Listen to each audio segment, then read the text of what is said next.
You are biking with Panda on Canada's finest single track. Biking with Panda.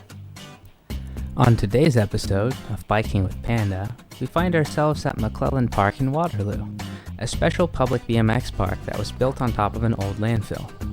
You'd think that it would smell like ass, but it's nothing like that. This place has dirt jumps, skinnies, huge berms, and tiny little BMX shredders. Apparently, this place is quite popular after school, with up to 25 to 50 people racing down the massive line all at once. I didn't get to see that, but I did try out several of the park's features. This was my first run down the easy jump line, and to be honest, I was more afraid than I thought I'd be.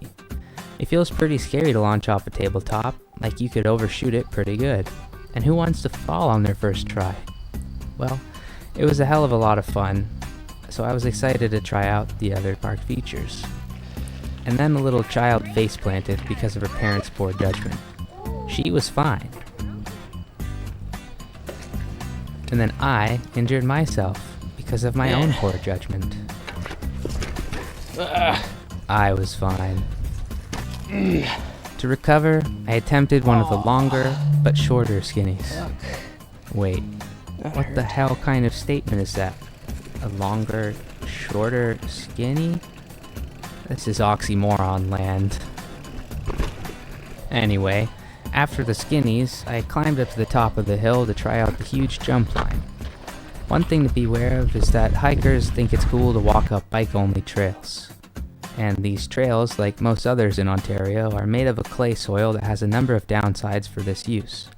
It's difficult to shape, and rain compounds these issues, occasionally collapsing the ground and creating huge gaps. It's actually not as bad here as Blue Mountain, but I'm on a full suspension bike. Kids on BMX say that it's rough. Sorry for the shaky camera here. That gimbal's broken. It's been sent back for repair.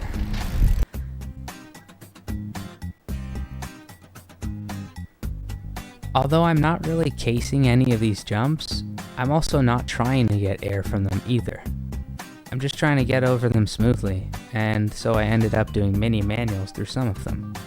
It felt pretty cool. When I got to the roller section ahead, I actually wasn't sure how it's meant to be ridden. They seem like they're jumps, but then once you get close enough, they're closer together than you expect. Now I know though, you can double them if you boost hard enough. This park has just one of these big jump lines, but there are a few smaller ones, including these skinny trails that help the rider with skills progression. There's an optional line with a 3-foot drop, but I didn't do it this time.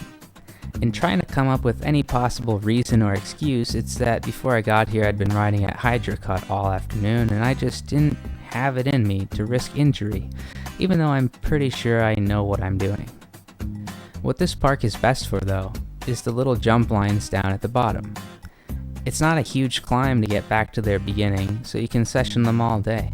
And I went back and did just that. Eventually, I started clearing a couple, but by that time, I'd given up on the third-person gimbal shots. At least I was happy I got that skinny.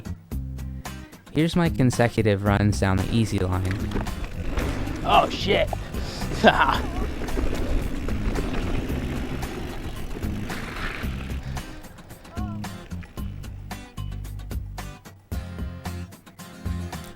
I've got a few more videos planned for this season before it's over, including a few on the Carrick Tract and other places that people have recommended to me this week.